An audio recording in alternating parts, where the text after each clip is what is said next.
Pessoal, então boa tarde, obrigado pela presença. Então, dando sequência à aula que a gente começou ontem, né? A gente tem alunos novos aí, mas enfim, quem não veio na aula de ontem vai ter que buscar recuperação depois. Vai ter uma aula extra no sábado à tarde, lá pelas 18 horas talvez. Então, no nosso mini curso de ontem, nós falamos sobre algumas interfaces da nanotecnologia, conversamos e a aula de hoje pode seguir o mesmo esquema de interação, se vocês tiverem alguma dúvida, interrompam, perguntem, me coloquem em dúvida, eu posso não saber tudo, como eu disse ontem, sei algumas coisas e a gente pode ir dialogando e vamos aprendendo em conjunto. Então a gente terminou a aula ontem, ainda a gente estava numa coisa muito incipiente, Paulo, a gente estava tentando ainda entender o que era essa tal de nanopartícula. E aí paramos aqui nessa ilustração, mas eu reitero novamente aquilo que nós falávamos ontem, de que quando nós falamos, tudo bom? Quando nós falamos em nanoescala, a gente está falando em uma escala efetivamente muito pequena e para quem gosta de matemática, a nanoescala ela equivale ao 10 elevado à potência 9 negativo, então efetivamente é um número assustador, é um número extremamente pequeno. E relembrando o título da palestra do físico Richard Feynman, que ele ministrou em 1959, para ver que essa questão ela não é tão nova assim. Em 1959, esse físico norte-americano, ele proferiu uma palestra que o título em português significa algo parecido assim: existe muito espaço ainda lá embaixo. Então o que ele estava querendo dizer? Que nós, e isso que nós falávamos no nosso encontro de ontem, a gente estava enxergando apenas uma parte daquilo que existe no mundo. Então me parece que essa é uma questão importante, porque isso significa aquilo que nós estávamos colocando ontem também, que a nossa visão ela tem um determinado limite, isso eu acho que tem sido dito nas conferências que vocês têm participado, na segunda, ontem e hoje também. Então a nossa visão ela tem um determinado limite. Os microscópios que até então nós conhecíamos também têm um determinado limite de visão.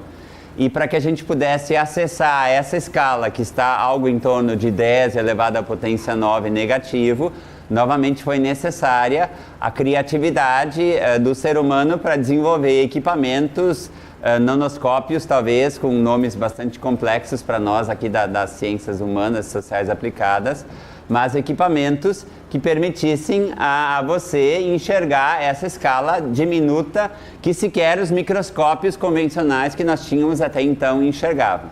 Então isso já de saída mostra alguma questão interessante e dentro daquela linha que nós falávamos ontem, esse tamanho na escala nano, na escala pico que nós falávamos ontem, ele sempre existiu, na natureza ele continua existindo, então não foi o ser humano que descobriu isso, mas isso já está na natureza, né? Então, dependendo da crença de cada um, dá para fazer N fundamentos, porque Deus criou, porque a natureza, não sei, depende de cada um de vocês, mas o certo é que essas medidas, elas estão na natureza.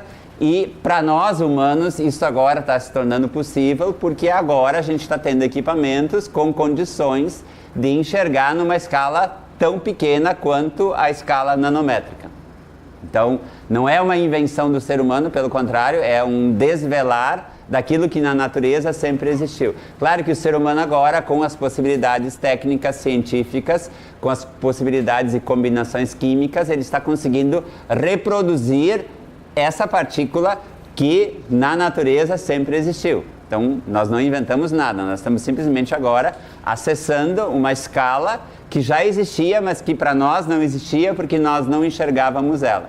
Aquilo que nós falamos ontem, o que é dramático para o ser humano. Se eu não tenho a linguagem para nominar as coisas, a coisa existe, mas para mim ela não existe porque eu não sei dar nome para ela, porque eu não conheço ela. Acho que eu já estou viajando, né? Comecei bem hoje, comecei viajando já direto. Então, aquilo que eu dizia para vocês ontem, se eu não tenho a pré-compreensão para nominar esta mesa como mesa, a mesa como mesa não existe. Ela pode existir como um pedaço de madeira, mas ela não existe como mesa.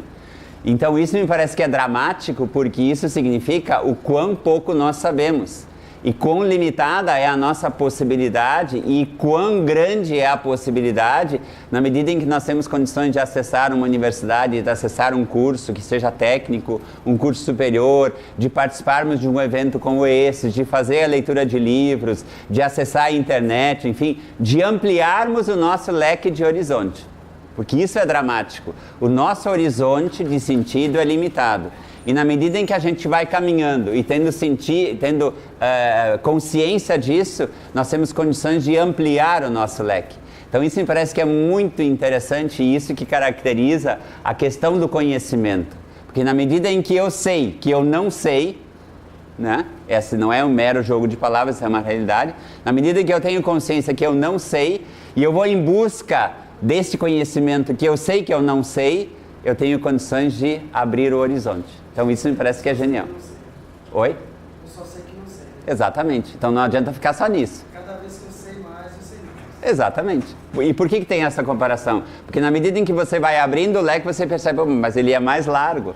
Aí você chega nessa abertura, mas ele é mais largo ainda, quer dizer, você está sempre correndo atrás. Mas isso me parece que é uma corrida humanamente saudável em busca do conhecimento.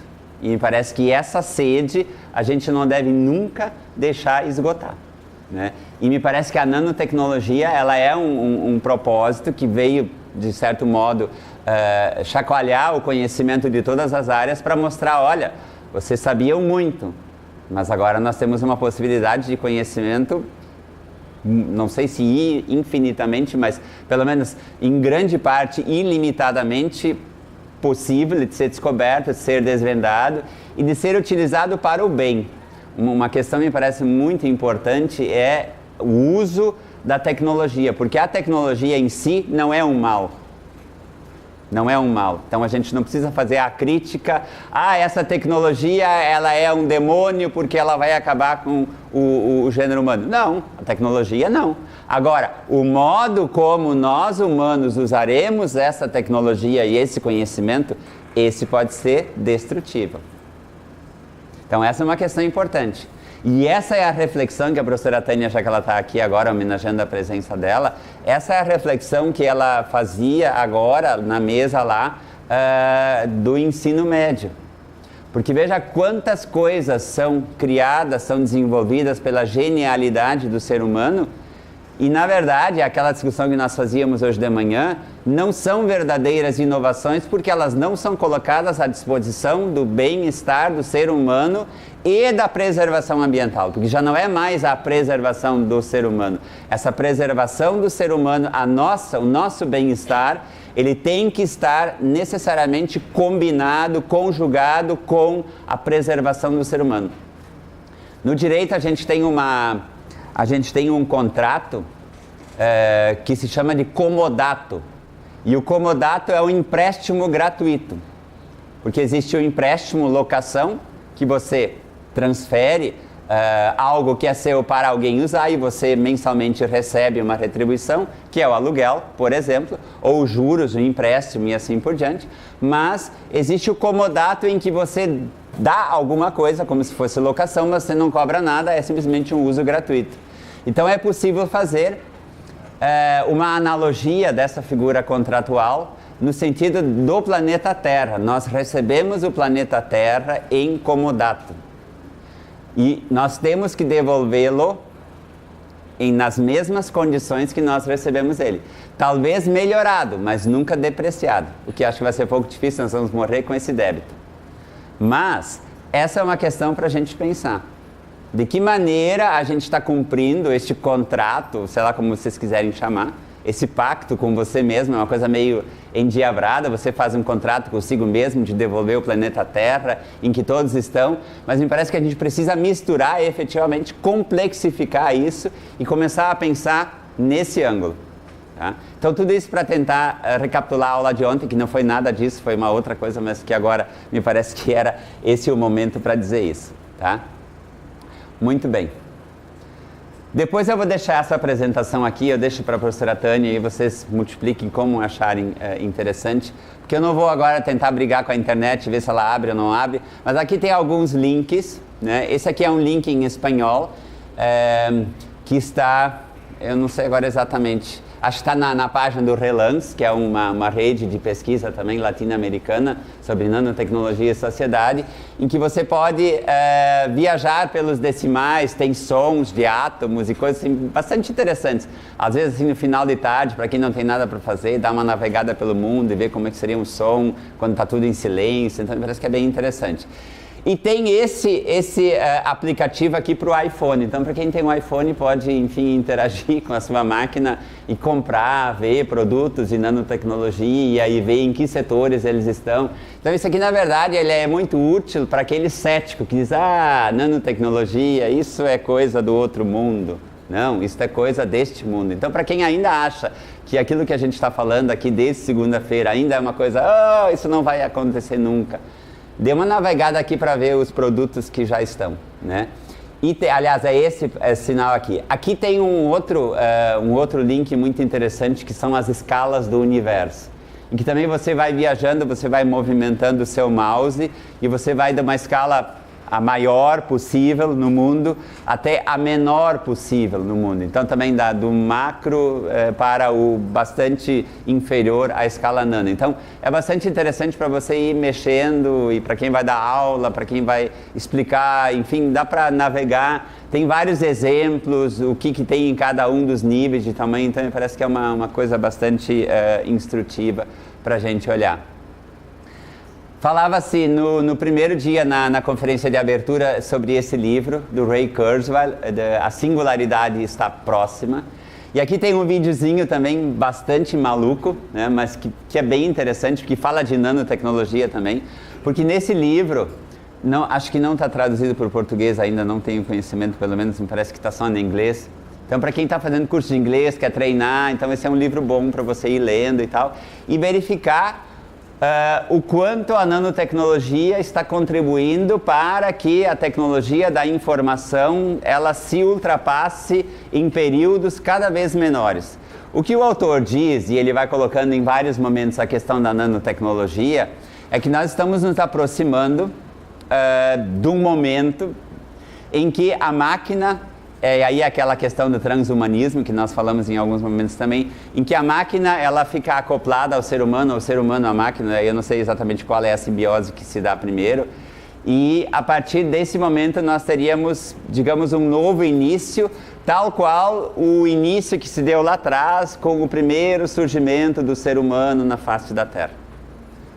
Se isso efetivamente é possível ou não é possível, se isso é ficção científica, bem, não sei. O fato é que cada vez mais nós estamos lidando com próteses, nós estamos lidando com, enfim, com possibilidade de conexão com a internet e tudo isso, eu não sei para quem esteve hoje de manhã lá, tudo isso, aquilo que nós falávamos, pela chamada, como vou dizer agora, me deu um branco, pela chamada insatisfação humana consigo mesmo. Então o ser humano ele quer ser mais alto, quer ser mais bonito, quer ser mais jovem, quer ser mais moreno, mais branco, mais loiro, mais ruivo, quer ser mais inteligente, quer ter mais velocidade, não quer cansar. O patrão adoraria se nós trabalhássemos 24 horas por dia, não reclamássemos férias, não fizéssemos greve. Então, na verdade, no bojo dessa insatisfação humana está tudo isso. E o desenvolvimento tecnológico, e aí tem o dedo da nanotecnologia, ele vai tentando atender a essa nossa necessidade de vivermos mais tempo, de vivermos melhor, de termos a pele mais lisinha, de termos uma aparência mais saudável, de nós comermos alimentos mais saudáveis, estão aí os OGMs e assim por diante, né? Então, todas essas questões, claro, o Paulo já está fazendo assim, eu sei, Paulo, tem riscos, tem N coisas, ok? Mas tudo isso está associado a esse pacote para a gente viver melhor. No ano passado, quando esse seminário aconteceu lá na Unicinos, lá na minha universidade, se falava sobre a biologia sintética. Então esse é um velho sonho de consumo da mãe da professora Tânia, que ao invés de você ir para a cozinha, você vai num grande repertório, assim como tem as mulheres têm aquelas caixas grandes de batom, de perfume, de sapatos, de bolsas, você abriria simplesmente o armário da cozinha e teria lá uma série de repartições, feijão, arroz, massa, carne bovina, carne suína, carne de frango, carne integral, não sei o que mais, e você escolheria umas cápsulas, né, qual seria o seu cardápio naquele dia e vamos lá, e está pronto. Não precisa sujar a cozinha, não precisa mais panela, enfim, você vai viver muito melhor. Ok, já estou viajando de novo, vamos tentar voltar. Nós, na verdade, vivemos por aquilo que se convencionou chamar o imperativo da técnica, né? E esse imperativo da técnica, ele nos diz isso. Deve-se fazer tudo o que se pode fazer. Pronto, é categórico, por isso é um imperativo. Tudo que você puder fazer, faça. Mas eu não sei se a gente pode aceitar, por isso eu já coloco aqui a minha pergunta, né? Ontem nós combinamos que a gente faria perguntas e talvez nós não respondêssemos ela, mas pelo menos eu não sei se muitos de vocês não dormiram essa noite. A minha ideia é que vocês fiquem com isso remoendo na cabeça e que vocês possam me mandar um e-mail. Alguns colegas já mandaram e-mail, então que a gente possa continuar essa nossa aula, enfim, em ambientes virtuais, mundo afora. Na verdade, para quem é da área de tecnologia, dá para deixar meio sem som. Porque eu entrei nesse curso, no seminário, assim, da minha parte, sou da área de automação. E a gente entra com uma visão diferente da coisa. E não com a responsabilidade da consequência. Ah, muito bem. Gostei. Eu falo pessoalmente falando, foi muito bom o curso, porque eu acho que as pessoas de tecnologia precisam passar por isso, para poder ver a consequência dos seus atos. Ok. Ou poder até avaliar, né? E não pensar somente num benefício prematuro ou individual. Instantâneo e imediato. Exatamente. Instantâneo seria a palavra melhor. Sensibilidade em relação à ética, né? Exatamente. E as pessoas não se preocupam porque a galera de exatas, eu falo da minha parte, não está nem aí, né?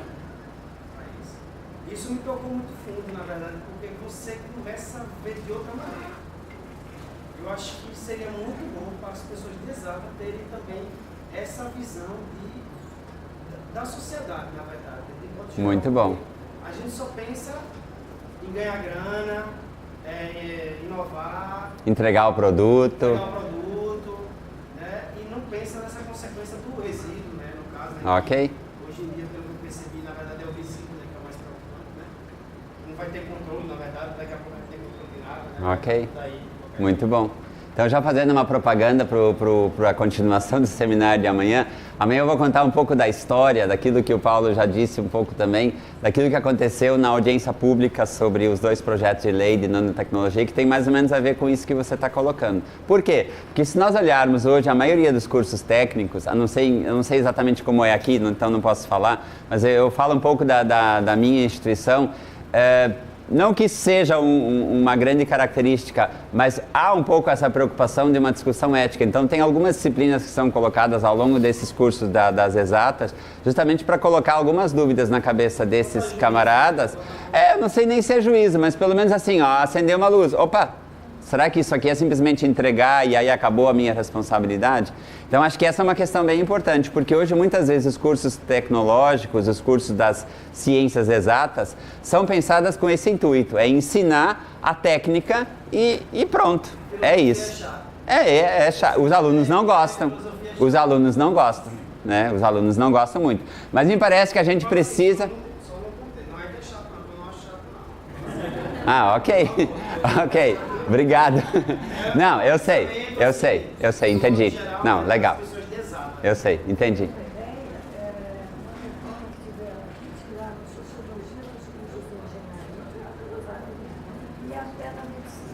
Ó, então a professora está dizendo que houve uma reforma curricular e dos cursos das exatas, incluindo a medicina, foi tirada a atividade de sociologia. Que é uma atividade que está voltando agora apenas ao ensino médio também, né?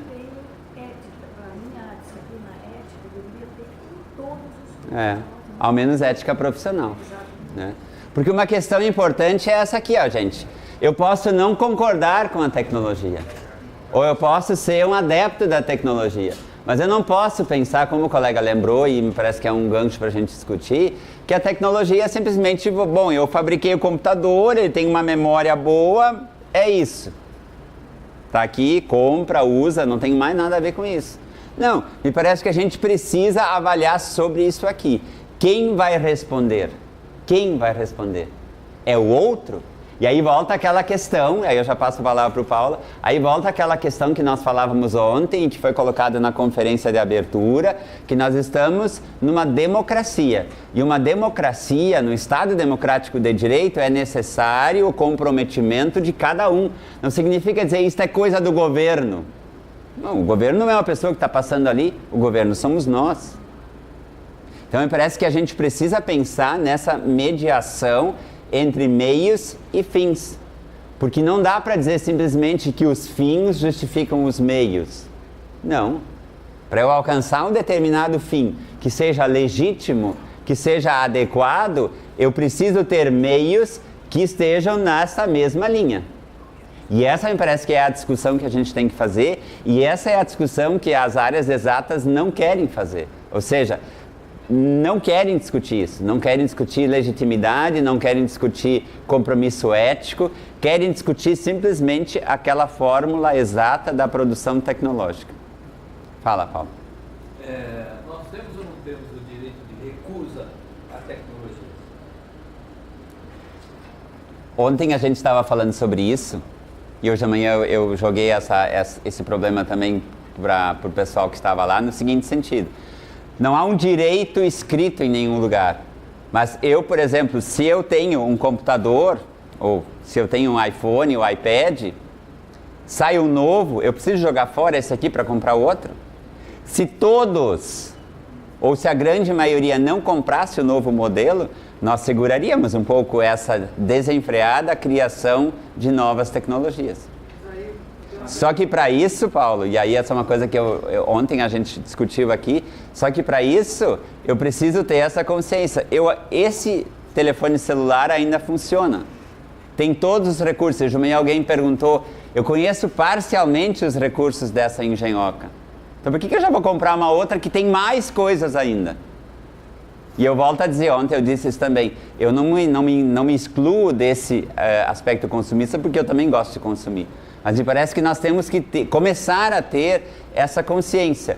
Eu preciso de um novo telefone celular ou de um novo equipamento eletrônico. Se eu ainda tenho um que funciona, se nós tivéssemos essa consciência, não, eu não vou comprar, sei lá, o modelo 6 se eu tenho o 5, porque o 5 ainda funciona, eu começaria a mudar um pouco, me parece, esse ciclo desenfreado da criação tecnológica. Esse é o recusa do ponto de vista individual. Minha questão é se, do ponto de vista de direitos humanos, tu não pode colocar, pode ter, poderíamos chamar, sei lá, quarta geração de direitos humanos. A recusa a determinadas tecnologias. Por exemplo, nuclear.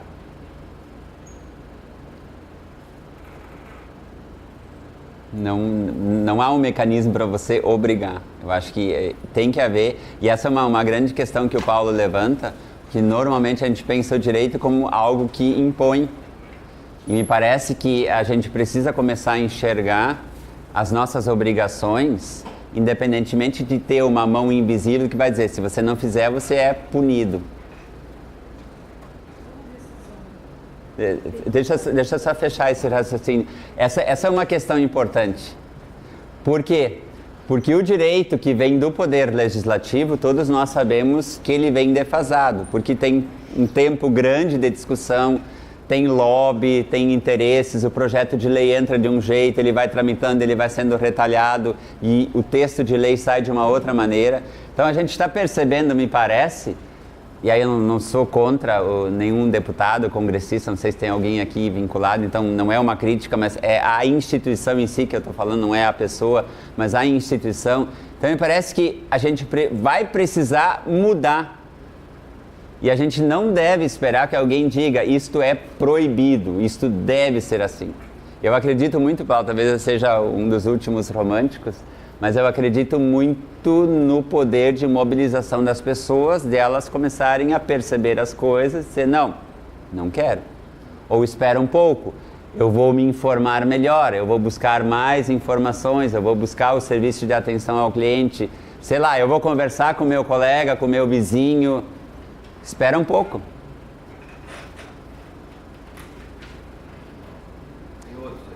Tá? Essa é a situação que eu proponho. Porque não é, e eu sou um cara do direito, eu visto a camiseta do direito, não é, eu já falei isso ontem, eu vou repetir isso amanhã de novo, não é o poder legislativo que vai regular esta matéria. Não é. Eu tive 2 vezes lá na Câmara dos Deputados, em audiência pública, uma vez o Paulo esteve lá junto, e eu cada vez me convenço mais de que não é aquele caminho burocrático, envolto em interesses, não é ali. O direito precisa se reinventar, precisa se dar conta de que há outras fontes, aí entra a discussão que a gente estava falando hoje de manhã, de você valorizar outros atores de produção jurídica que talvez não vão impor, mas vão recomendar, vão sugerir, vão indicar. Então veja como é paradoxal essa afirmação, porque ao mesmo tempo em que a gente quer ter liberdade para pensar e decidir qual é o melhor caminho, por outro lado ainda a gente quer que alguém diga, é esse o caminho, e para todos. Professor, na Fala. parte de direito, Diga. o juiz não tem uma lei específica para alguma coisa. Aí ele chega em determinado momento e ele toma a posição dele, dá o veredito. Ele poderia, existe algum termo jurídico que fale isso, ou ele não pode tomar nenhuma atitude sem embasamento jurídico, sem embasamento de lei? Ou existe algum termo que ele possa ser flexível, alguma coisa assim? Tem um artigo que diz assim, o juiz não se exime de sentenciar, quer dizer, de pôr fim ao processo, alegando lacuna, não ter a legislação, como tu dizes, ou obscuridade, quer dizer, aquela que existe, ela não é bem clara. A lei existe, mas ela não se aplica exatamente àquele caso. Se isso acontecer, o juiz vai ter que tomar em conta outros parâmetros, e aí entra, por exemplo, toda a discussão acerca dos princípios, dos costumes, da analogia. Então, de alguma maneira, o juiz deve decidir. É claro que, assim, você dizer, você disse assim, o juiz vai decidir, por exemplo, do seu modo, aí se fala em ativismo judicial. Quer dizer, o juiz decide por aquilo que ele acha que é justo. A rigor, não é assim que funciona. Se ele decide, ele vai ter que fundamentar a decisão judicial dele em alguma fonte do direito. Aí eu já estou permitindo para ele uma grande margem de liberdade. Mas ele não pode simplesmente, eu entendo que isto é justo assim, por isso eu decido assim, ponto. Não, ainda bem. Cada vez mais ganha força, inclusive agora no próximo ano, os colegas que são do direito estão acompanhando, vai entrar em vigor um novo Código de Processo Civil, que é justamente um código que atinge bastante de perto o processo, a atividade do juiz. E ali aparece forte essa questão da fundamentação das decisões judiciais. Então o juiz não pode simplesmente assim, conceda o direito, ponto. Não, concedo o direito por isso. Qual é a fundamentação?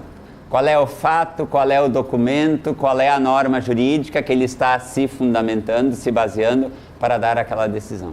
Por um lado, isso é uma garantia de segurança, que o juiz não pode dizer, eu entendo que é justo o cara andar agora de uma tal maneira. Não é ele que entende. Claro que ele vai atribuir sentido, mas ele tem que respeitar um conjunto normativo, especialmente a Constituição. Então é muito importante, só fazendo um gancho, daí eu passo para a Tânia que está esperando para perguntar. Nós falamos muito em sermos cidadãos, a cidadania. Eu acredito numa coisa, o ser cidadão durante muito tempo esteve vinculado a nós termos aquele cartãozinho verde que nos habilitava a votar de tempos em tempos. Hoje nem precisa mais dele, se você tem a sua carteira de identidade, aliás é preferível que seja um documento com foto, você pode votar sem ter o título de eleitor, claro que tem que ter o registro lá. Agora, me parece que a cidadania, isso vale para todos, não é só para o pessoal do direito, a cidadania passa pelo conhecimento da nossa Constituição Federal, a estadual também, a lei orgânica do nosso município. Então, um compromisso que eu gostaria de selar com todos vocês é esse. Ou seja, eu não posso me dar o título de cidadão se eu não conheço a Constituição do Brasil. É lá que é a fonte. No estado aqui de Sergipe, eu preciso conhecer a Constituição estadual. No município de Aracaju, eu preciso conhecer a lei básica aqui, a lei orgânica, isso eu ia de diretriz, a lei orgânica, me fugiu. A lei orgânica do município. Então assim, mas eu não tenho nada a ver com direito, então isso não me toca. Não, pelo contrário, gente. Se você quer ser cidadão, você tem que conhecer esses 3 textos legais. Mas eu não tenho dinheiro para comprar. Vai na internet, tem ali para baixar, com todas as emendas, com tudo. Ok, gente? Então, é ali que começa, inclusive a atuação do juiz. Tânia, tu quer dizer? Não, pastor, mas agora sobre isso, aí que é o problema, né, Wilson? Porque você diz todo, e ao princípio da Constituição, o cidadão A voz alta. A voz alta. Você não está ouvindo? Estou muito preocupado. Steve, só você para me fazer levantar. Pronto, fale perto aqui onde é que está o microfone? Porque Tá aqui. é um homem moderno, né? Moderno ele. Fale. Sou antiga. Você diz, há um princípio na Constituição que a ninguém é permitido desconhecer a lei. Isso é uma bagunça para um país que nem nosso, que não tem um monte de gente que não sabe ler e escrever, que não vai entender se lê a Constituição, que ela não foi escrita para leigos. A nossa Constituição é enorme, já está uma concha de retalho toda modificada. Com as emendas. Então, quer dizer, você veja que há uma incoerência aí. Eu tenho a impressão que isso é feito que é para as pessoas não poderem conhecer mesmo e você tirar o direito de cidadania de todos. Porque se todos conhecerem a lei, o poder de reivindicação, de não concordar Perfeito. ou concordar é outro. Então, eu acho que essa é uma questão polêmica. Perfeito. Polêmica, assim, não sua, polêmica Concordo. de como é que as coisas são feitas. Concordo com a professora Tânia, e aí aumenta a nossa responsabilidade. Quer dizer, a gente precisa começar a promover, sei lá, grupos de leitura. Se faz tanto grupo de leitura de autores internacionais e estrangeiros. Vocês leem a Constituição. Não, eu não diria assim, a lei não precisa ser simples, mas eu acho que nós precisamos fazer... Sim.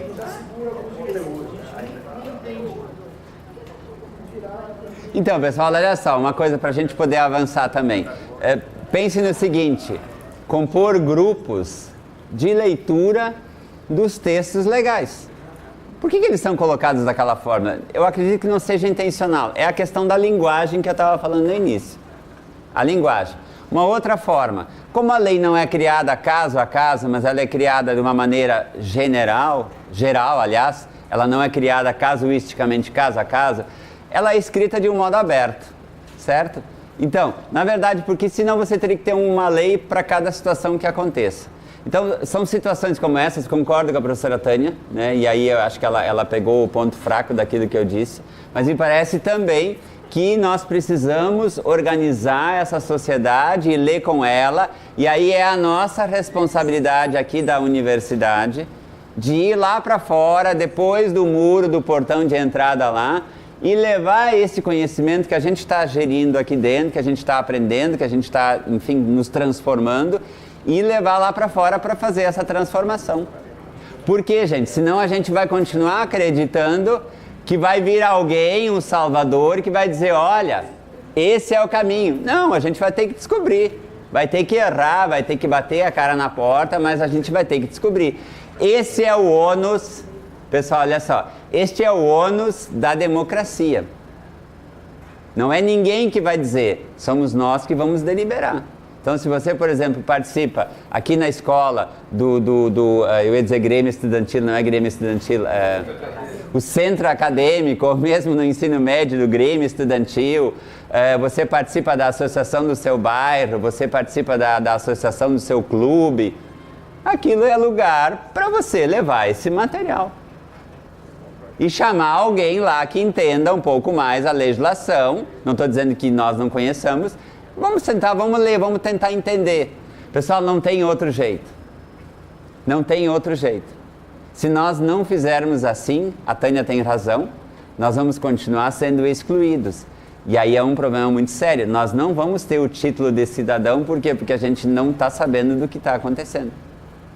Então essa é uma coisa, claro, que agora a gente está fugindo totalmente para o outro lado da nanotecnologia, mas essa é uma questão, gente, fundamental. Ela é fundamental. E muita coisa não acontece por isso. Porque o texto está aí, as pessoas não sabem ler ou não leem. Se elas não leem ou não sabem ler, elas não sabem o que está escrito lá, não reivindicam. Quem tem que prestar, por isso, fica muito feliz, porque ninguém está pedindo. E é isso que acontece. Então essa me parece que é uma questão crucial da democracia. Ou, como eu disse ontem, nós vamos ter que voltar lá para o Estado ditatorial, ele vai dizer para nós, vai por aqui. Ah, mas eu queria ir para lá. É por aqui. É isso que a gente quer? Esse é o ônus de nós termos optado, ainda bem, num determinado momento que eu disse para vocês, né, dessa liberdade, dessa chamada democracia, que não é uma senhora que anda por aí, mas é algo que é conquistado, com muita luta, com sofrimento, com muitas mortes. Hoje ainda se discute desaparecidos do regime ditatorial, para vocês verem como isso é marcante. E é uma história recente. Né? Então me parece que é uma questão muito importante e que tem a ver com essa palavrinha aqui. Nós somos responsáveis. Nós não podemos dar a culpa para ninguém. A culpa é nossa. Claro que eu estou colocando de uma maneira singela, mas a responsabilidade é nossa. Então não adianta dizer, sobre isso eu não sei nada, então eu não posso me envolver. Vai estudar e vai saber e participe. Porque senão, gente, a gente não vai adiante. Hoje de manhã eu falei um pouco sobre isso, agora aqui está a referência. Se nós olharmos em termos da ciência clássica, ela tinha uma perspectiva muito mais descritiva, veja, de interpretação, compreensão e explicação daquilo que acontecia na natureza. Era o típico exemplo das ciências naturais, descrevendo movimentos, descrevendo fenômenos da natureza. Durante muito tempo, esse era o papel da ciência. Só que hoje se fala nessa palavrinha aqui. Vocês devem ter ouvido falar no seminário, já devem ter lido isso. Hoje se fala em tecnociência. O que significa isso? A ciência, o conjunto desse conhecimento científico, metódico, metodológico, ele já não se contempla mais com o descrever a natureza. Ele até descreve, ele descreve e tenta imitar. Essa é a questão, aquilo que nós falávamos. Os nanomateriais, ontem a gente falou o exemplo da lagartixa, a nanotecnologia não, a nanoescala existe na natureza. O ser humano está copiando a natureza de modo artificial e construindo essas coisas que a gente está falando durante esses dias do seminário a partir dessa tecnologia. Então, a ciência ela é desenvolvida nas instituições de pesquisa, nas universidades, se transfere esse conhecimento, esse projeto de pesquisa para a indústria e a indústria transforma essa pesquisa científica em um objeto, em um produto tecnológico. E aí nós temos a tecnociência, né? E aí nós temos a inovação que a gente falava hoje. Quer dizer, hoje não se imagina mais simplesmente uma ciência que descreve, uma ciência que fica no laboratório. Mas tudo aquilo que é produzido deve ser transferido para a indústria e aí gera essa parafernália de coisas que a gente tem conosco, né? E aí se fala sobre essa questão, que hoje amanhã eu trouxe uma outra figura, eu até cuidei para não repetir, porque quem estava lá então, para não repetir. Essa aqui é uma outra forma de visualizar a convergência tecnológica, que o Paulo, acho que nós falamos hoje de tarde um pouco sobre isso, né? Por quê? Por causa daquela nossa velha imperfeição humana, nós queremos melhorar a nossa performance humana. E para isso é que existe a tecnologia, né? Uma dessas tecnologias é a nanotecnologia. A outra caixinha, veja que elas não estão separadas, elas estão aqui unidas, sobrepostas. A biologia sintética. A outra é toda a parte do cognoscível, da questão neurocientífica hoje muito importante, do conhecimento do cérebro, que ainda é uma caixinha de surpresas, nós ainda conhecemos muito pouco da nossa capacidade que nós temos no cérebro, e de toda a tecnologia da informação. Então veja, essas 4 áreas, não é, que estão na verdade, tem autonomia entre elas, mas elas estão em combinação, elas estão hoje projetadas, e na verdade quem está projetando é o próprio ser humano projeta para ele mesmo, para que ele possa melhorar, que ele possa, na verdade, intensificar o seu modelo de vida na Terra. Se isso é positivo ou não, bom, essa é a discussão que a gente está tentando fazer. Se isso é, digamos, eticamente permitido ou não, essa é uma discussão necessária. Quer dizer, o cientista, quando ele vai lá para o laboratório, tudo aquilo que ele descobre, ele tem que automaticamente transferir para a indústria? Ele não teria que fazer uma avaliação para ver isso aqui é bom, isso pode não ser bom. Sempre é importante lembrar a descoberta da energia nuclear. A energia nuclear também, quando ela foi lá nos primórdios desenvolvida, ninguém imaginou que ela pudesse ser usada para fins bélicos. Pois a nanotecnologia, ela também tem uma perninha lá na indústria bélica. Para quê? Com quem nós... para ser gentil. Para que a gente precisa de armas tão poderosas? Não responda. Santos Dumont se suicidou quando viu que o avião estava sendo empregado na guerra. Ele se suicidou. Então. Porque não foi essa a intenção que Santos Dumont, que ele pensou ao inventar o avião, ao avião. Foi a maior decepção que Santos Dumont. Então, essa é a avaliação ética. Quer dizer, aquilo que eu disse no início, a tecnologia em si não é má, não é ruim, mas é o modo como nós humanos, e não são os outros, somos nós humanos que usamos, porque a máquina sozinha não sai andando. Por enquanto, não. Né? Tá, Paulo, depois a gente discute. Esse mapa aqui, ele é importante e ele é um alerta para as nossas áreas que estão aqui representadas na sala, com exceção das exatas, porque ele representa um pouco as ciências hoje que publicam na área da nanotecnologia. E aí eu não enxergo nenhum, para minha tristeza, eu não enxergo nenhuma área das ciências sociais aplicadas, das ciências humanas. Então, na verdade, veja, nós temos um grande desafio. Nós precisamos começar a aparecer no cenário da publicação em torno da nanotecnologia, dos seus impactos, das intervenções ambientais e assim sucessivamente. Quanto maior a esfera, maior é a participação daquela área em publicações e em pesquisas na área da nanotecnologia. Então, é muito importante essa questão.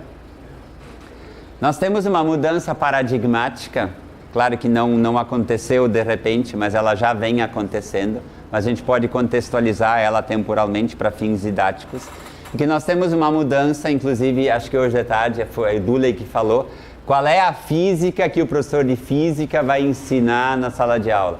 Ele vai ensinar a física newtoniana ou ele vai ensinar a física quântica? Então essa é uma questão importante. Qual é o tipo de conhecimento que a gente está gerando, inclusive na universidade? O curso de graduação de física que deve ter, não sei se tem. Então, o curso de graduação de física, qual é a física que está sendo estudada? Oi? Dividem. Por exemplo, física A, aqui na Universidade Federal, normalmente é dada a questão assim, de movimento. Que seria a newtoniana. A newtoniana clássica. E física B é abordada essa questão de mecânica quântica. Ótimo.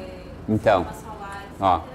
E em física C a parte de ótica e algumas outras coisas complementares a isso. Então a gente já tem aí a resposta. Por que é importante? Eu tive a oportunidade de visitar esse Instituto de Ciência e Tecnologia na Coreia do Sul, que é o Korean Advanced Institute of Science and Technology.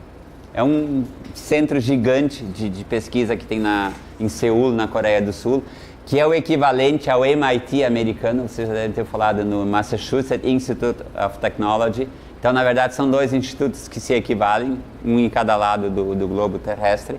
E lá esse professor, ele nos deu uma palestra e ele usou 2 figuras, essa aqui e a próxima que eu vou mostrar.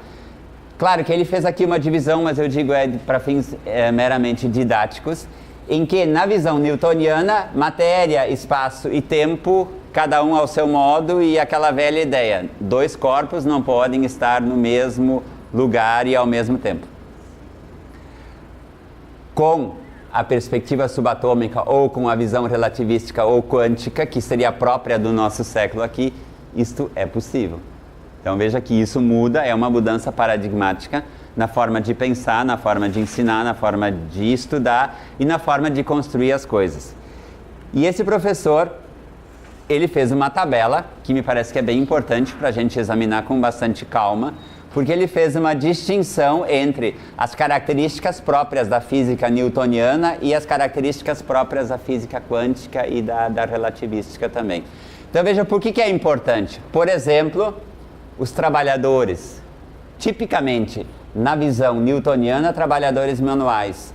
Atualmente, cada vez mais, trabalhadores do conhecimento. Então hoje, por exemplo, o ativo intangível das empresas não é mais necessariamente o seu maquinário, mas é muito mais o conhecimento dos colaboradores que estão naquela organização. A hierarquia, por exemplo, a autoridade ela é substituída pela questão das redes. Então, quando o Paulo aqui ele lidera a rede Renanossoma, nós estamos dentro de uma perspectiva de rede. O que significa uma rede? Mais ou menos aquela figura que eu projetei hoje de manhã, que pode ser algo em movimento, que tem uma série de nós, e esses nós sendo ou pessoas, ou instituições, ou cursos, ou áreas, ou textos diferentes que vão interagindo. Claro que é muito mais complexo isso. É muito mais fácil se você estuda física, química, biologia. Se você estuda sociologia, direito, filosofia. Agora, se a gente misturar isso, passar um vento e as coisas se misturarem, fica mais complexo. Porque você não vai dominar só direito, só sociologia, só filosofia, mas você tem que conseguir transitar por todas essas áreas. E esse é o desafio hoje da formação do conhecimento. E esse é o desafio hoje, desde o ensino básico até o ensino superior e a pós-graduação. É a pergunta seguinte que nós temos que fazer, nós como professores e nós como alunos, para os nossos professores e as nossas instituições.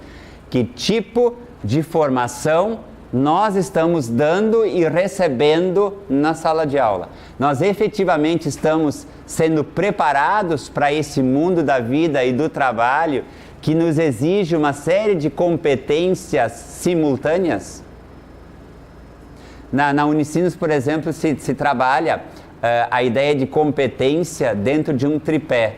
Então você precisa ter o conhecimento, que é o antigo conteúdo programático, às vezes tem um ato falho, ainda não se pode mais falar em conteúdo programático, mas é o conhecimento. Então veja, não se está dizendo em abolir o conhecimento, a teoria.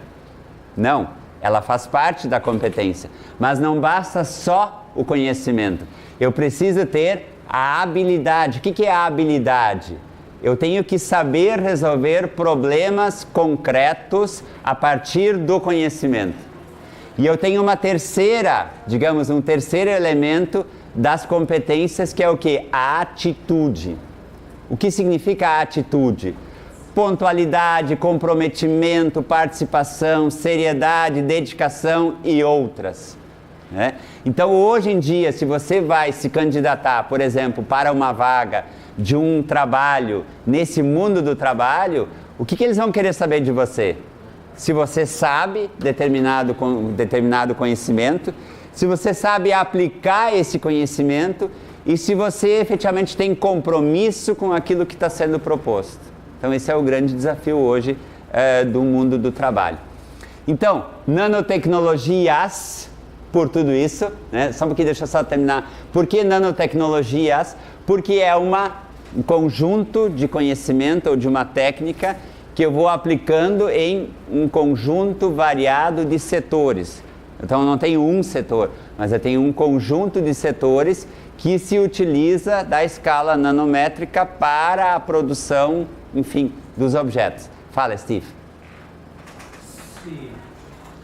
Quero volver a la pergunta sobre quem vai assumir a responsabilidade Ok. para mediar entre os meios e os clubes. Se eu entendi bien, não há um poder legislativo que vai fazer este tipo de meditação, porque não haverá uma lei Sim. como uma instância transcendental que vai a poder mudar ao ritmo com os efeitos quânticos das matérias. Efectivamente, teremos uma espécie de relation quântico. Sim. Inclusive, desculpe, fazer um parênteses. Existe um livro de um filósofo paulista que tem justamente esse título, Direito Quântico. É muito interessante. Fechando o parênteses. Não, é que eu imagino que o Congresso vai ter uma crise de identidade se eles vão assumir este papel, porque então, se não estão aí para dar a instância suprema em forma de lei, para que sirve? Ou seja, eu estou imaginando-me como congressista neste sentido. De outro modo, aí estou para dar dinheiro e receber dinheiro e circular, não sei, publicidade política, ou seja, minha identidade como poder legislativo está feita, sem ter as consequências desses planteamentos. Se entendido mal, eu te pido desculpas. Por que isso? Eu entendo dessa maneira pelo seguinte, olhando o movimento em termos brasileiros, eu falo, claro que o poder legislativo continuará existindo, porque haverá temas que obrigatoriamente terão que passar, e inclusive existem os defensores mais, digamos, mais arraigados dessa teoria do Estado Democrático de Direito, de que entende que não, que essa minha posição ela está fora da perspectiva democrática, porque justamente o Parlamento, a Câmara dos Deputados e o Senado Federal, no caso brasileiro, ele é que está legitimado para desenvolver a legislação. Ok, isso está perfeito. Provavelmente, muitas matérias continuarão passando por essa tramitação normal. Agora, o que a gente percebe, e aí não é só uma característica brasileira, mas a gente observa esse movimento em muitos países, inclusive nos Estados Unidos, na União Europeia, especialmente nesses dois polos, existem outros atores que estão criando normas jurídicas sobre esses temas relacionados às novas tecnologias, considerando que as mudanças são muito rápidas.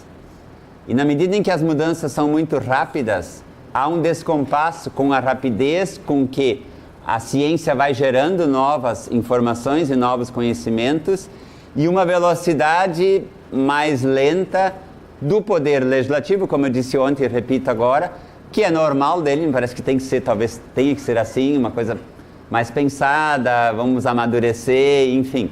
Então, me parece que o que a gente no direito está visualizando, e acho que a pesquisa tem a contribuir com isso, é justamente isso, de fazer uma separação e avaliar aquilo que é mais urgente. E aí tentar fazer uma regulação diferente da regulação estatal. Porque aí eu tenho trabalhado, e ontem no início do nosso minicurso eu coloquei um dos projetos que eu tenho, que é sobre o diálogo entre as fontes do direito. Ele justamente a gente está tentando ver esses atores que não o legislativo, que hoje estão aparecendo no cenário nacional e internacional, que poderiam contribuir com uma regulação. Porque hoje em dia a gente tem muito presente ainda no imaginário a regulação, lei. Talvez a gente tenha que ampliar o foco, é aquela questão da linguagem. Regulação, talvez a gente tenha que dizer normatização. E não necessariamente legalização. Então esse é um movimento que o direito está experimentando. E não é simplesmente uma mudança de significado, uma mudança semântica da palavra, mas é efetivamente uma transformação que a área do direito ela está lentamente experimentando. Lentamente experimentando. Por quê? Porque ainda tem um grande conjunto de pensadores que entendem, não, mas espera aí, isso que tu está dizendo, isso não é bem um direito, é um quase direito, não vem do poder legislativo, mas pode vir do Estado, pode vir das agências reguladoras. E aí me parece que o exemplo dos Estados Unidos é muito interessante. Quer dizer, veja, as agências reguladoras opinando, abrindo para consulta pública, e aí, bem, quem sabe vamos por aqui. Daqui um pouco, não deu muito certo, vamos refazer e vamos mudar o trajeto. Por quê? Por que a gente percebe? Pode ser que eu esteja equivocado, daqui um pouco a gente tem que revisar isso. Mas essas formas de você criar normatização permite que você faça rápidas mudanças no texto, no percurso, para que possa ser atendido a caminhada que o conhecimento científico está fazendo. O que é mais complexo num processo legislativo, porque no momento que nós temos uma lei, é um outro princípio, você só vai dizer esta lei não existe mais se vier uma outra lei dizendo a partir de hoje essa está revogada. Então me parece que a gente tem que trabalhar nessa perspectiva. E uma outra coisa que me parece importante nesse cenário é o papel que tem a pesquisa jurídica, a produção da literatura. Nós chamamos de doutrina. A doutrina tem um papel importante. Não aquela doutrina, com o devido respeito, manualesca, dos manuais. Hoje se tem muito, aqui eu não sei se Steve, lá também vocês têm, mas a gente tem determinadas cartelas assim, plastificadas, em que você tem numa cartela assim, de uma folha A4, frente e verso, todo o resumo do direito constitucional brasileiro, assim, dado em 2 folhas, você sabe tudo. Não é essa a doutrina. É uma doutrina um pouco mais trabalhada, um pouco mais especializada, com fundamento, com pesquisa, enfim. Tchau, até mais. Tchau. Fala, guria. Então, pessoal, eu queria saber se você tem algum conhecimento, se existe alguma pesquisa sobre os critérios hermenêuticos utilizados pelos magistrados para essas decisões relacionadas à nano e biotecnologia. Veja assim, nós estamos acompanhando lá pelo meu grupo se houver alguma decisão sobre nanotecnologia. No Brasil não temos nenhuma, não temos nenhuma, em nenhuma das áreas do Poder Judiciário. Tem uma decisão, que inclusive ontem em algum momento foi mencionada, tem uma decisão do Tribunal de Justiça do Rio Grande do Sul, mas que foi justamente para dirimir uma questão da utilização de uma cápsula. Ontem algum dos palestrantes falou de uma cápsula endoscópica, em vez de fazer... Oi? Isso. Ao invés de você fazer como se chama aquele? A endoscopia, você engole uma cápsula, enfim, como se fosse um comprimido, e aquela cápsula tem toda uma engenharia nanotecnológica lá dentro que vai fotografando o interior, ela vai navegando por todo o aparelho digestivo e vai mandando essas informações para o médico no computador. Então houve uma decisão do Tribunal de Justiça muito interessante, se você puder acessar essa decisão, porque a juíza que deu a decisão em termos de tribunal, ela colocou fotos e ela mostra ali o desenho ampliado da cápsula endoscópica e as diversas divisões que tem lá dentro, enfim, toda a engenharia dela. Mas não foi em função da nanotecnologia, mas foi porque o plano de saúde não quis autorizar aquele exame e tal. Mas, então é a única decisão, digamos, sobre nanotecnologia.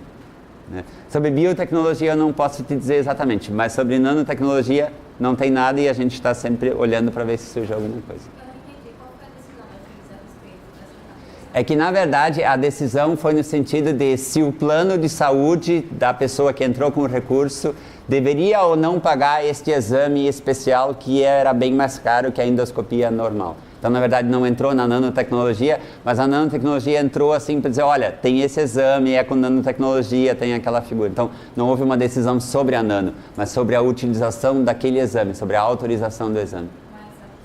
Sim, ela conseguiu fazer. A minha dúvida ainda persiste por conta de como não existe legislação, por exemplo, para nanotecnologia e até para muitas áreas da tecnologia, o juiz acaba decidindo com base na equidade, nos princípios e na analogia, enfim. Contudo, cada um segue um parâmetro e critérios hermenêuticos que eu acredito que estão aleatórios. Não tem, isso é uma crença minha. Não sei se eles coadulam dos mesmos critérios, enfim. Essa é a minha grande dúvida. Veja assim, a colega faz uma pergunta interessante que tem a ver com a matriz teórica que eu mostrei ontem no início da aula, pelo seguinte: em termos de interpretação do direito, a gente pode assim agrupar, digamos, as escolas, os pensadores, em dois grandes grupos, assim, um grupo gigante. Um que é a hermenêutica tradicional, que é aquela hermenêutica da subsunção, quer dizer, você tem um texto de lei, você tem um fato, um silogismo, você tem um texto de lei, tem um fato, e aí você vai ter a decisão.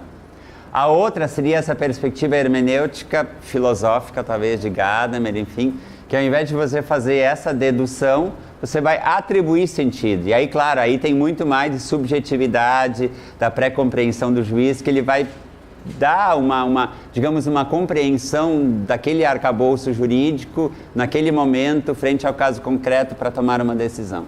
E aí tem toda uma discussão que se faz hoje nessa perspectiva do poder discricionário do juiz. Porque o que significa isso?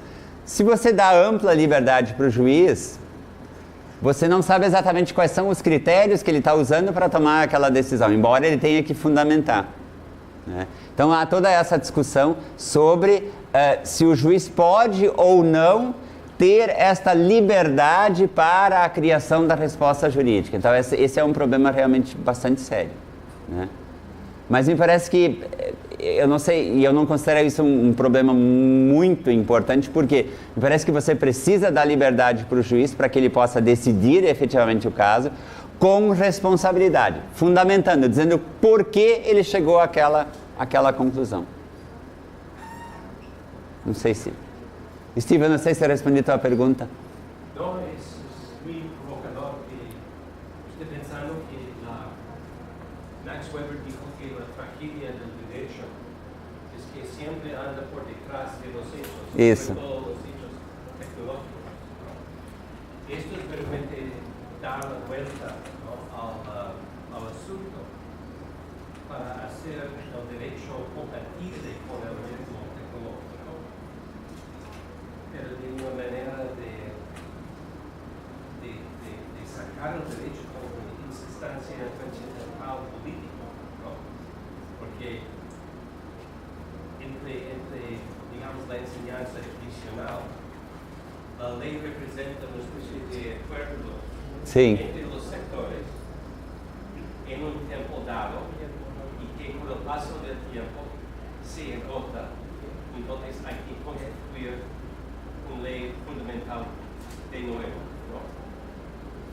Pero lo que usted está diciendo, para mí, me parece muy sensato en cuanto que los legisladores tienen que ser mucho más discrecionales como jueces, de verdad.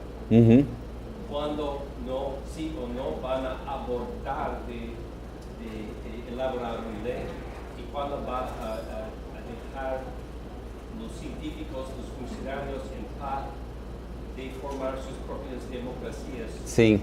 O diálogo de democracia, sim. Está correto? Okay. Eu só vou pular um pouco aqui para mostrar uma questão. Voltando à pergunta dela aqui, a gente deveria, a essa altura, estar falando lá em lei hermenêutica, uma vez que não existe a legislação que regule o setor. É que aí... Por exemplo, uma questão que envolva a nanotecnologia, a meu ver, a prova seria preponderantemente, basicamente, baseada na prova pericial. Não é? O juiz se atrelaria, ainda que não seja obrigado, ele estaria atrelado à prova pericial. E daí entraria o princípio do livre principiológico, né? O princípio do livre convencimento do juiz. Então, assim, a meu ver, ainda não se falaria em hermenêutica. em relação à nanotecnologia. Mas mesmo assim, veja... Só estou levantando. Ok, o colega está levantando uma seguinte questão. Vamos imaginar que haja um caso envolvendo nanotecnologia, que vá para o juiz, e aí acho que dá para fazer uma conjugação. Como é que o juiz vai resolver? Bom, o juiz provavelmente não conhece a matéria, né? E não é obrigado a conhecer, ele conhece algumas, enfim. Existe a prova pericial, ok? Existe a contratação de um perito, que vai ser difícil também, por causa do reduzido número de pessoas que possam dar uma opinião, digamos, científica sobre isso. Uma metodologia que vai dizer, olha, eu cheguei a esse resultado por isso, né? Mas mesmo assim, bom, o perito vai dizer, bem, a pessoa morreu porque essa cadeira se desintegrou porque havia nanopartículas. Vamos imaginar um absurdo aqui. Ok, vamos imaginar nesse sentido. Bom, o laudo vai descrever isso, mas mesmo assim o juiz, diante do caso concreto, ele vai ter que interpretar o que significa ali a hermenêutica. Bom, eu tenho o laudo pericial, eu vou ter talvez testemunhas que vão dizer como aconteceu, eu vou ter essas características do fato concreto, eu vou ter alguns artigos publicados em jornais, em periódicos, em journals, enfim. Quer dizer, ele vai ter um conjunto, ele não vai ser só a prova pericial. E a partir daí, o que ele vai ter que fazer? Bom, ele vai ter que ver o que o perito diz, o que a ciência diz lá nos textos publicados, né? O que diz a Constituição sobre princípios, por exemplo, o que é o fato em si, e aí ele vai estar interpretando. Inevitavelmente ele vai estar interpretando. Me parece. Não tem como escapar. Porque ele não vai aplicar literalmente o laudo. Claro que não. Aquilo é uma bengala para ele poder decidir. Como eu falei, não está atrelado, não obriga. Claro. E tem mais essa. E tem mais essa. Pessoal, olha só pra gente, depois eu volto, enfim, o que eu queria dizer? Hoje de manhã eu falei sobre a hélice quádrupla, e tem um autor alemão chamado Eric Jaime, e ele fala em 4 características da cultura pós-moderna. O pluralismo, e aí justamente ali que eu amarro a minha questão sobre o diálogo entre as fontes do direito, então um plural, um conjunto de fontes. A comunicação, veja que é importante, aí a comunicação tem toda a ver com essa ideia de você fazer circular a informação, então é preciso que isso efetivamente não fique parado, mas que isso caminhe. A narração, que é um tipo, e aí Steve, acho que é interessante, não sei exatamente, mas acho que na Constituição americana também tem na nossa Constituição alguns artigos, especialmente os primeiros artigos da Constituição de 88, elas não criam direitos e nem deveres, mas ela narra objetivos. Por exemplo, os primeiros artigos da nossa Constituição, vale a pena dar uma olhada porque é bem interessante, especialmente o preâmbulo da Constituição. O preâmbulo é uma parte que a gente muitas vezes não dá muita bola, mas no preâmbulo tem uma série de questões interessantes que dizem, bom, como é que a Constituição foi criada, quais são os elementos orientadores dela, e depois tem os primeiros artigos da Constituição que estabelece o que é o Estado, o que é o Estado Democrático de Direito, quais são os objetivos do Estado Democrático de Direito, quais são os princípios fundamentais do Estado Democrático de Direito. Então, esses artigos, eles têm que ser levados em conta. Quer dizer, se eu não tenho nenhuma norma aplicável, eu vou ter que olhar ali. E ali, por exemplo, eu tenho um dos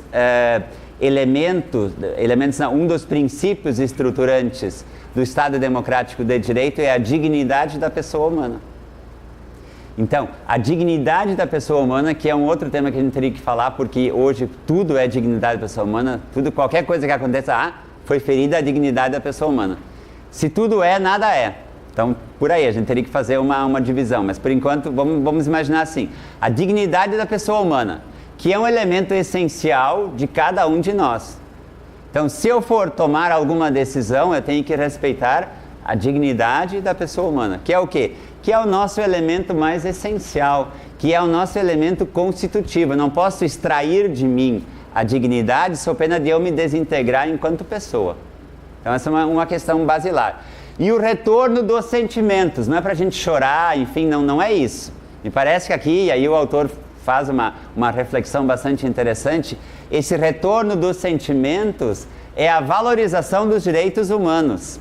E aí aí é que eu vou fazendo o fechamento das minhas ideias. Então, na verdade, esses 4 elementos da nossa cultura, elas acabam entrando para o direito. E é aí, a partir dali, que a gente vai amarrando essas questões de modificação que a gente vai dando. E é evidente que aí tem uma série de questões, mas eu queria mostrar o seguinte. Essa aqui é uma representação do diálogo entre as fontes do direito. Tá? Então, tentando responder, enfim, um pouco as perguntas que foram colocadas. Eu desenho muito mal no computador, desenho mal também no papel, no computador é terrível, porque aí você quer fazer uma coisa e ele não quer, não faz, enfim. Mas enfim, essa foi a minha primeira tentativa, depois ela melhora um pouco, tá? O que eu tentei colocar aqui? Aqui eu tenho as normas jurídicas internas, eu vou ter a lei, doutrina, o poder normativo de grupos sociais, mediação, arbitragem, súmulas ou jurisprudência, contratos, costumes, enfim. Essas são as normas internas. E eu vou ter as normas externas. Eu vou ter a lex mercatória, tratados, costumes internacionais, princípios, direito de produção e assim por diante. No centro, eu tenho a Constituição Federal. Então, a resposta que eu vou criar por meio dessa movimentação das fontes do direito tem que passar pelo filtro da Constituição para garantir um mínimo de legitimidade, porque senão eu poderia dizer qualquer coisa. Qual é o meu limite, digamos, qual é o meu topos para a criação jurídica? Os princípios constitucionais, os princípios, as regras, o conteúdo da Constituição. Por isso que eu disse antes, tão importante nós conhecermos. Porque se nós não tivermos mais nenhum texto de lei, eu vou me agarrar à Constituição. Fala.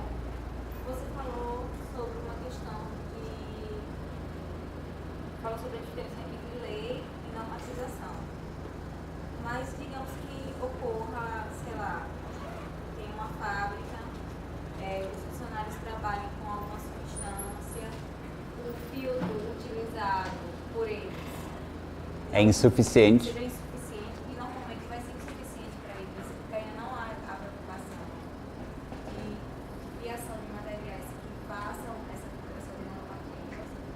As pessoas comecem a apresentar sintomas que seja indicado que é por conta dessa partícula. Ok.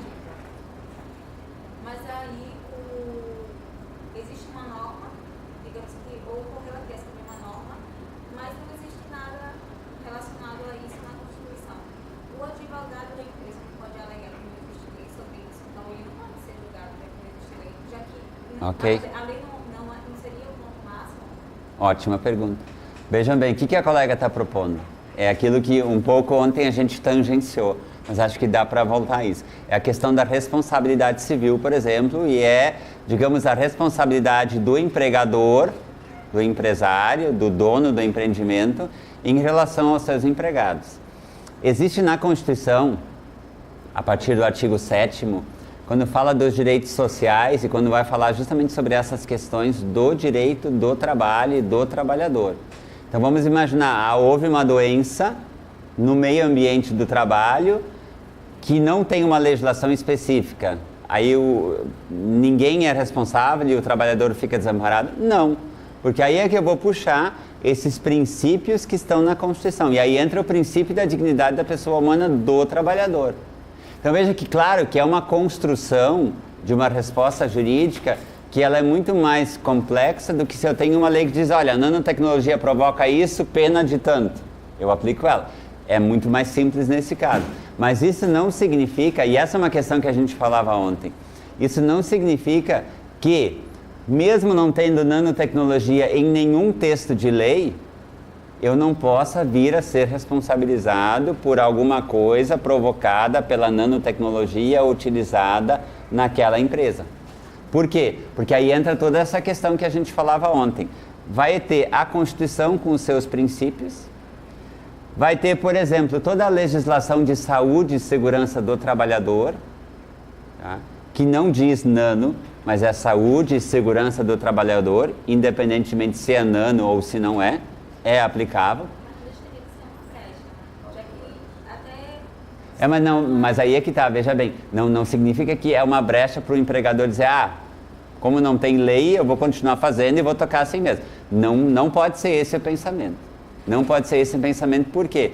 Porque você não pode simplesmente interpretar uma legislação tirando ela do contexto onde ela está inserida. Então eu preciso fazer uma interpretação, uma hermenêutica mais abrangente, mais em perspectiva de sistema mesmo. Não sei se eu estou conseguindo me fazer entender para quem não é do direito, isso talvez possa ser um pouco abstrato, mas a pergunta da colega ela é muito importante. Vamos imaginar que efetivamente tenha havido uma contaminação por alguma partícula, seja nano ou não seja, mas uma partícula nova.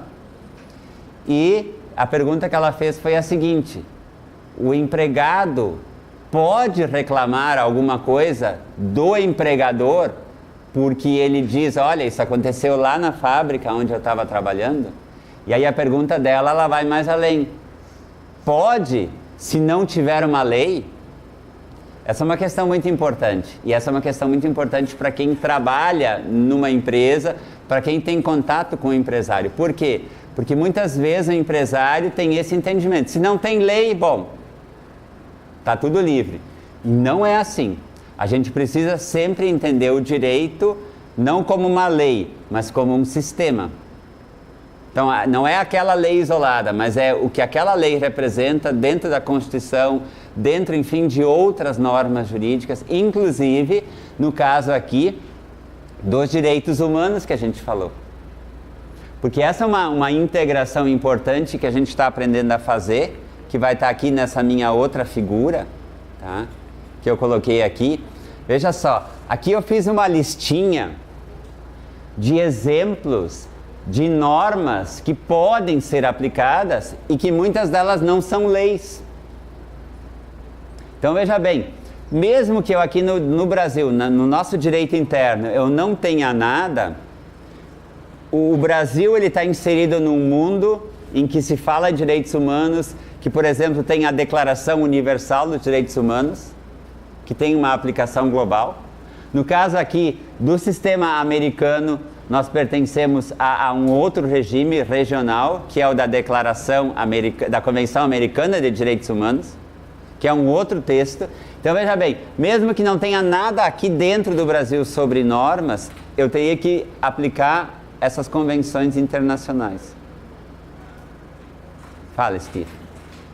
Esta pergunta, a resposta, me ha hecho pensar que la próxima pregunta para profundizar no es quién se responsabiliza para este mundo nanotecnologizado, sino cómo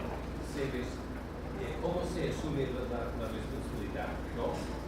Porque actualmente las empresas están intentando de evitarlo, pero que no pueden seguir adelante con la industrialización de nanotecnología al estar en esta postura defensiva. Uhum. Pero el cómo, entonces, implica una removilización de las instituciones para luego asumir responsabilidad. Veja bem, sim, essa é uma questão que tem a ver com a colega aqui. Veja que muitas empresas, quando elas usam nanotecnologia, elas evitam divulgar, porque é uma postura defensiva. Então eu uso, mas eu não anuncio, porque eu tenho dúvida se eu me comprometo ou não se eu anuncio que eu uso nanotecnologia. Por quê?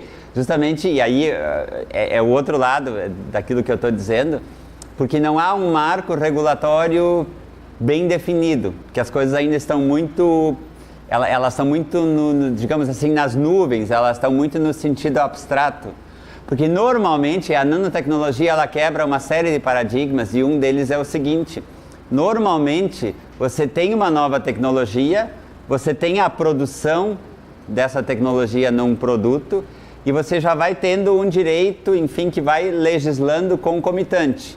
Ou muitas vezes aquilo que se cria permite que você aplique o direito que já existe, porque se coaduna adequadamente. Mas o que a gente percebe com a nanotecnologia? Aí me parece que é uma quebra paradigmática. Aquilo que a gente está discutindo no seminário, o uso da nanotecnologia dá características novas para os produtos. E por isso eu não tenho nenhuma similaridade com nenhuma norma jurídica que eu conheça até então. E isso gera uma instabilidade em todos. Por quê? Porque o empresário fica na dúvida. Bem, eu quero inovar, porque o olho brilha, porque eu vou ganhar muito mais se eu aplicar na nanotecnologia, o meu produto vai ter características novas, eu vou poder cobrar mais. Mas, por outro lado, ele também fica na dúvida, mas o quanto eu estou me comprometendo, eu estou comprometendo minha responsabilidade, meu patrimônio, com essa inovação que eu estou processando, na medida em que não tem lei. E aí, como é que eu faço? Então, esse é o grande desafio que me parece que o direito começa a se dar conta. Como fornecer um cenário jurídico para uma tecnologia que não tem passado. Que normalmente o que a gente tem, mesmo na inovação, é você vai incrementando um produto, mas aquele produto tem alguma relação com um produto anterior, e aí você tem um direito aplicável. Só que a nanotecnologia, como ela carrega características absolutamente novas, não tem como você diretamente ligar ao direito que você tem até então. Aí eu já passo a palavra para ti. O que a gente tem visto? Vocês devem ter acompanhado, em função, enfim, das questões relativas à corrupção, a todas as questões financeiras que a gente está vivendo hoje. Recentemente foi aprovada uma legislação relativa aos crimes financeiros. E as instituições que trabalham no sistema financeiro, elas têm que desenvolver programas de integridade. Os Compliance Program. O que significa isso? A empresa que lida no mercado financeiro, ela precisa ter um conjunto, e aí veja bem, aí o direito se mistura com a ética, precisa ter um conjunto de provas de que ela está agindo em conformidade com o direito. O que eu tenho feito algumas vezes? Porque aí, enfim, a minha criatividade vai me abrindo essas possibilidades. Que a gente possa construir programas de integridade para as empresas a partir do direito existente. Então, eu vou pegar as normas de saúde e segurança do trabalho, eu vou pegar as normas ambientais, eu vou pegar as normas que estão na nossa Constituição e eu vou fazer um desenho de um modelo e dizer para o empresário assim, olha, você está inovando com nanotecnologia, não tem um direito aplicável, mas siga pelo menos isto. Ele vai seguir algumas regras. O que eu tenho imaginado? Eu orientei uma dissertação de mestrado que deu um livro sobre responsabilidade civil e nanotecnologia, em que a gente fez uma descrição das características clássicas da responsabilidade civil e a gente foi mexendo em algumas características para que a gente pudesse dar conta da responsabilidade nanotecnológica. E aí a gente trabalhou isso nessa perspectiva de modelo, de você buscar elementos no direito hoje vigente e fazer uma espécie de uma colagem, dizer para o empresário assim, olha, segue esses parâmetros aqui. Imagina isso no software. Então veja assim, ó, isso vai eximir a responsabilidade do empresário? Não. Mas aí pensando na figura do juiz, se o juiz tiver que depois tomar uma decisão de uma coisa que aconteceu de nanotecnologia e a empresa diz o seguinte, olha, eu cumpri tudo aquilo que era possível naquele momento. Eu não tenho dúvida que a responsabilidade civil dessa empresa ela vai ser minorada. Eu penso nesse sentido. Tá? Então me parece que esse é um momento muito especial que a nanotecnologia gera. Que a gente vai precisar de criatividade. E que a gente vai precisar daquilo que a gente falava ontem, quer dizer, o empresário também precisa ter consciência disso, que ele está lidando com uma coisa nova, que ele está lidando com a inovação, que ele não deve dar para trás, me parece que o caminho não é dar o passo atrás, mas é continuar avançando, mas ele precisa ter um certo comprometimento com isso que ele está produzindo. Fala, Maurício. Sí, compartir en relación a estas preguntas es un tema bien complejo porque de acuerdo en la caracterización de la falta de eficacia de la ley, del tiempo que lleva la ley, pero al mismo tiempo la ley instituye, además de la conducta a ser observada, un régimen de sanciones, una autoridad de aplicación que está al menos delimitada en el marco de un Estado democrático de derecho, y la ley la formulan mal que nos, ¿no? En toda la crisis de representación que hay, pero la formulan los representantes, entre comillas, entre aspas, elegidos democráticamente por el pueblo. En otros regímenes normativos como los que se están imponiendo, y esto más que una afirmación es como una pregunta,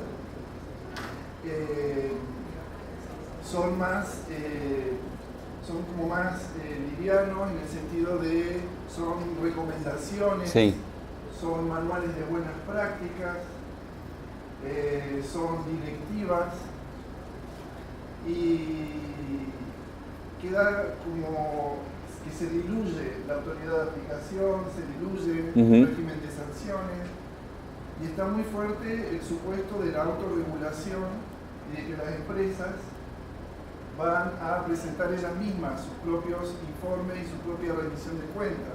Es como que se imponen los mecanismos de accountability, ¿no? Sí. Y el tema es, a mí me parece una de las discusiones éticas, ¿no?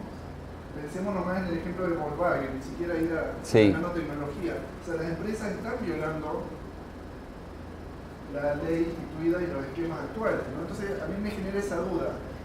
Yo no digo que con la ley estemos mejor, pero al menos existe el Poder Judicial e instituye el Poder Judicial, y en el mundo me parece que el Poder Judicial está demostrando que es más o menos una valla de contención, ¿no? Como pensando en un esquema de cierta protección, de cierta garantía. No sé si se entiende. Esa es mi duda con el paso a la nueva normativa, ¿no? A los esquemas más de governance. ¿Quién va a ser la autoridad de aplicación? ¿Con qué legitimidad democrática además? ¿No? ¿Quién elige, por ejemplo, si nos vamos a guiar por las normas ISO? ¿Son elegidas democráticamente? Me gusta en ese sentido tu planteo de el control de constitucionalidad y el control de convencionalidad. Ahora, ¿con qué organismos? ¿No? También hay que pensar, ¿no? Que se tendrán que actualizar los poderes públicos a este nuevo esquema, o realmente van a tener que emerger la estructura muy nueva, ¿no? Pero bueno, de nuevo, ahí la cuestión democrática no es solamente la cuestión de la elección y la responsabilización, sino también que se respeten los derechos, ¿no? Entonces, cuando se desmonta el lenguaje de la ley, me preocupa que se desmonte también el lenguaje de los derechos y de la garantía, ¿no? Essa questão, não sei se todos entenderam a colocação, mas é muito importante isso, porque na medida em que a gente está falando sobre essa questão de você diluir o poder da autoridade, do texto de lei, do Estado democrático que tem o poder legislativo, que legisla, efetivamente você coloca novos riscos. Mas é como você fez várias perguntas, me parece que a ideia é essa, quer dizer, são perguntas que não têm respostas ainda. Não tem respostas. São perguntas, me parece, que têm que ser colocadas e que a gente precisa colocar o nosso conhecimento para ver bem qual é a melhor resposta para esse campo. Una cosa más quería decir, perdón. En Europa, por ejemplo, se están discutiendo de varios modelos. Está el REACH, pero también está el esquema de, bueno, hasta tanto tengamos más certeza o más estudios, nos seguimos guiando por la normativa de la industria química, ¿no? Como actualizar el esquema, el bloque normativo existente, más o menos, ¿no? O sea, como que ahí hay uma zona de vários modelos. Claro. E a grande questão é essa, da autorregulação, é você dizer, bom, já que não tem norma, então a própria empresa cria suas normas. Eu não concordo com isso. Me parece que não pode ser a empresa ela mesma criando normas para ela mesma. Me parece que aí você estaria numa mesma instância, quer dizer, eu crio normas para mim mesmo e crio aquelas que me interessam. Essa acho que não é uma alternativa.